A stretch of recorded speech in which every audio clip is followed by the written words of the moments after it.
viewers, you are watching our weekly program Invest in Ethiopia on OBN Horn of Africa. Today we are going to discuss investment opportunities and challenges in Shakar city, the newly established city administration. Today I joined by Mayor of Shakar city, Dr. Tashoma Adunya. Stay tuned till the end of our program. Dr. Tashoma, thank you for joining us.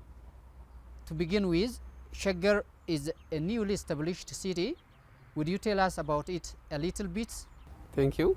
Shakar city, as you said, it's a new city. We can say it's historical city for Oromia regional city, at the same time for the country, because historically Ethiopia doesn't have good success on the city development, urban development.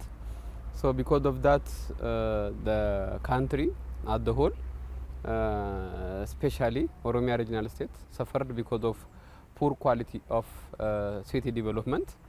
Because of that, the regional government decided to form a big smart city by merging the previous small 5 city. So Shakar, it has a population of about 2.8 million population, with the land size of 160,000 hectares. In terms of land size, Shakar is a leading, even in the Horn Africa. It's more or less more than the city close to in the Horn Africa. So Shakar is a smart city, established with adequate city development plan. We have a fundamental philosophy. We are building a compact city with polycentric. Compact city means we want to use our land properly. We want to have a city with more social interaction. So our city provide more community service. So we want to make more modern service with all socio-economic development. So Shakar is established, it's an exceptional city because it's established surrounding the federal capital city, which make completely different as compared to any city we have in the world. So this is all about Shakar. What are investment opportunities available in Shakar city? In our city we have all investment opportunity. As you know, today we have more than 4,000 investment in our city. This number of investments is more or less more than 25% or 30% of the regional investment. So we have all the types and forms of investment, especially when we established Shakar, we want to create the economic city. So we have agricultural investment, we have service investment, and we have the manufacturing investment. So we have all the potential, not only the potential, we have the infrastructures, and we have all suitable environment for the investment. So all the investment potential are available in our city. What kinds of investment opportunities and incentives does the city have to attract both domestic and foreign investors? Naturally, the physical setup of the city itself is a special incentive, but as you asked me, we have special incentive. The special incentive is we prepare a suitable land according to the nature of the investment. We already finalized our master plan. In our master plan, as compared to the previous experience, we formed a special industry zone. We have cluster land use system. We have all the fiscal and monetary support. We apply all the federal investment support. So in our case, we are less bureaucratic because the regional government gave us full authority to encourage the investment. So we are deciding at the city level. We are not going to ask the regional investment board. We have full autonomy on deciding the investment. So our incentive is, in terms of bureaucracy, we are more flexible. We provide the investment requested us, we can give within a short period of time. So we have all the form of incentive. We have the tax incentive, that's according to the federal government law. We will provide suitable land, and we have infrastructure. All the infrastructure are available, and we can facilitate also the loan facility. With talking with the financial institution, we can facilitate for them. So we have all the incentive suitable for the investment. How is the local community benefiting from investment works the city in terms of job creation, experience sharing, and technological transfer? The local community, they benefit in different dimensions. The first benefit, they get employment opportunity, especially in our investment area. Most of our investment up to now, we have most of the investment are the manufacturing, so this gives more investment, more employment opportunity. Not only employment opportunity, it gives an opportunity for income generation. More investment, more income generations. Not only that, especially in our city, there are more knowledge-based investment. Knowledge-based investment that transfer knowledge for the community. So if you see some of the investment, they have a training center that share their production experience, their production process, even their method of production, you know. Even they can go up to the design part of the investment activity. So the community, they are enjoying on the knowledge transfer, on technology transfer. And the other interesting point, the community, sometimes they are joining on the investment activity. They get the share from the investment. So the community also, they are becoming the part of the investment activity. So the investment activity in our city, it has a multiple benefit in terms of employment opportunity, in terms of income generation, in terms of sharing experience, even in terms of improving the community to join the investment activity. So we have a lot of benefit for the community.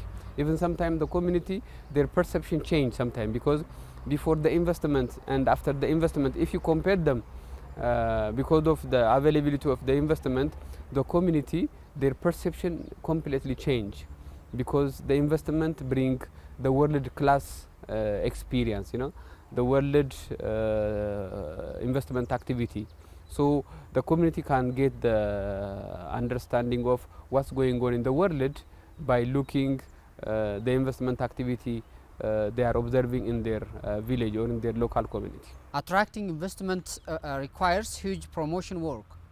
What is the city administration doing in promoting investment optional available, especially in attracting foreign direct investment? How closely are you working with the media in this aspect? Yes, as you said, investment and promotion, you cannot separate them. So our city administration is working on the promotion. For example, we attend any investment exhibition, any exhibition bazar. So through that, we promote the potential of investment we have. Not only that, we have also investment forum with the private sector, you know. So in that forum, we try to promote our investment opportunity, our investment capacity. At the same time, we are working on the manual, on the procedure, how to promote our investment activity. At the same time, we have international connection with some institution, agency who are working on promoting our investment potential. So internationally or locally we are working on promoting, but we have to go more than this. Up to now we can say we already introduced our potential, but now when we start more actual work, we have to go more than this. So we are participating in any activity that can give us an opportunity for promoting us. What about using media platforms? We are using the media platform. You know, in any media platform, we explain the potential of our investment. So as long as we have a media that have strong accessibility, strong community connection, we explain our potential of the investment. So we use all the media. We use the social media and we use the traditional media. So we use also the media to explain about our potential. Encouraging domestic investors is very crucial to create many homegrown investors. Do you have a platform to realize this? Yes. As you know, Shakar city is a special city as compared to the other city. For your surprise, Shakar city established for protecting the interest of our farmer. So any agricultural investment undertaken in Shakar preserved for the farmer. So this is the unique approach that we are following, you know. So first we give priority for the farmer. We give the privilege for the farmer to use its own land. Not only that, we provide the knowledge for the farmer to involve in the investment. Even we encourage the farmer to promote to the investment. So regarding promoting the domestic investment, we give more priority in giving the land for them, in providing information for them, in designing policy and legal framework that encourage them. So in addition to the privilege given by the Federal Investment Commission, our city is working to encourage the domestic investment. So there are some benefit from the domestic investor. You know, if you keep the domestic investor more strong, you can have more benefit from them. So as a city administration, we started from the domestic investment. We need the foreign investment in the place where we don't have the domestic investment. We need more foreign investment in the place where we need more capital or financial. But in most of the times, we give support for the domestic investment. Coordination of stakeholders is among necessary criteria in accelerating investment of the nation. What is your comment on this? Yeah, as you said, stakeholder engagement play a crucial role for the development of investment. Especially in the city that we talk about smart investment, stakeholder role is big. So in our case, we have already investment forum that involve all stakeholder to participate on the investment decision. Even the other very interesting stakeholder we have high level professional that work with us. We have Shakar Advisory Board with the member of close to 15 high level professional who came from different institutions, highly specialized on urban development, specialized in urban law, specialized on urban investment. So this stakeholder really they are playing important role in designing plan, in designing community participation, in designing private sector participation, the foreign the investment participation. So we believe by stakeholder engagement. So we have a platform for stakeholder. Even whenever we have some kind of regulation procedure, we will not implement without the comment or the feedback of the stakeholder. So we have the stakeholder from the community side, we have stakeholder from the religion institution, we have stakeholder from the private sectors, we have stakeholder from high level professional. So we really benefited from this approach. I hope we will proceed with this approach. Before your current position, you have served at different posts, including as head of the Oromia Investment and Industry Bureau. From your experience, how do you rate the investment policies and the strategies we have as a country? Yes, as you said, I participated in different positions. The investment situation of Ethiopia, it was highly blocked before the reform period. It was highly restricted before the reform. That means before 2080. But after the new reform, the new government tried to open the investment opportunity in our country. I don't know if you have the information, I don't know.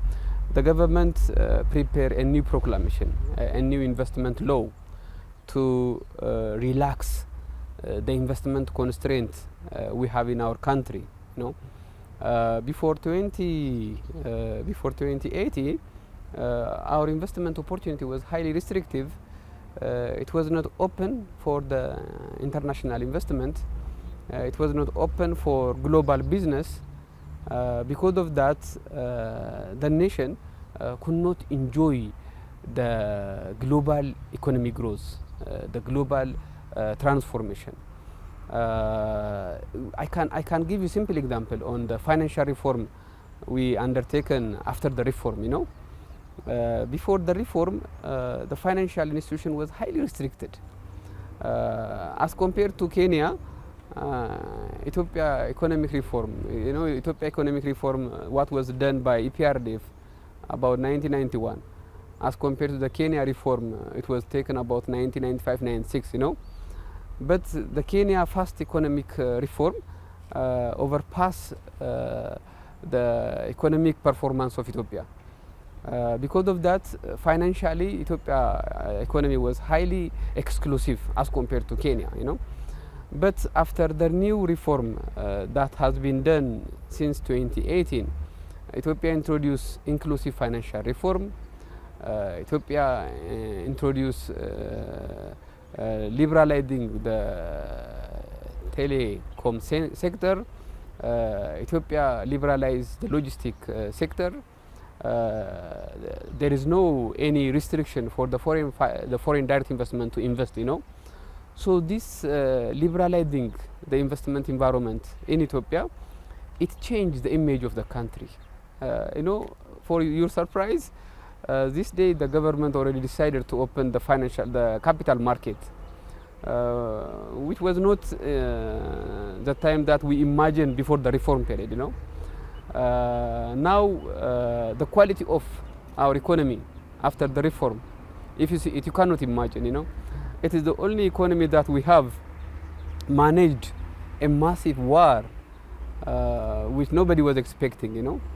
That indicates the quality of, you know, the strength of your economy, you know. Imagine during the COVID period, the economy that was not contracted is the Ethiopia economy, you know. Most of the global economy was contracted, you know. It was depreciated. But Ethiopia economy did not depreciate it. It was achieved about the average of, there is a number difference, IMF and the Ethiopia government estimation, but both of them, they believe that the Ethiopia economy was growing, you know. So I really enjoyed the reform that has been done by our Prime Minister, you know. It is highly liberal reform. We enjoy from this reform, by the way. At this, in this opportunity, I want to explain it, you know, this, because some people, they want to see highly restrictive economic reform, you know. Because we are a poor country, we get more benefit from the global economy. The previous government, affect, kill the economy because they were highly restrictive. They didn't open. Because of that, look tele. After the reform, how the tele was growing fast. Before the reform, after the reform. Look the Ethiopia Airlines, the success. After with this all the political instability, with this all our traditional political system that is not willing for the political reform, with this all struggle, the investment situation we have in our country was very interesting. Our FDI flow is increasing, our economy is growing. So I'm really enjoyed the investment rating of our country. With all those challenges, we are doing good. Shakar City Administration has planned to build over 1 million houses in the next 7 years. Isn't this plan very ambitious? It's not ambitious. By the way, if you have the information about the demand of the house, there are more demand. And not only about the demand, the existed house situation is not good. Population in our city is close to about 2.8 million. The number of house we have in our city not proportional, not only with the quality of the house, but at least with the number of the people. It's not proportional, So in our case, if you see Addis, most of the people are living in Shakar city, So for this purpose, it's not ambitious, and we have also the strategy how to achieve it. We already set the institution that can complete this one, and we already developed a mechanism how we can achieve this one. At the same time, in the rule of the law, we are enforcing in our city. It need more legal house provision. Most of the house provided in our city, it is illegally constructed. So when we ensure the rule of law, many people they need the direct legally constructed house supply. So for that, this number is not ambitious. The demand is more. The population growing is fast.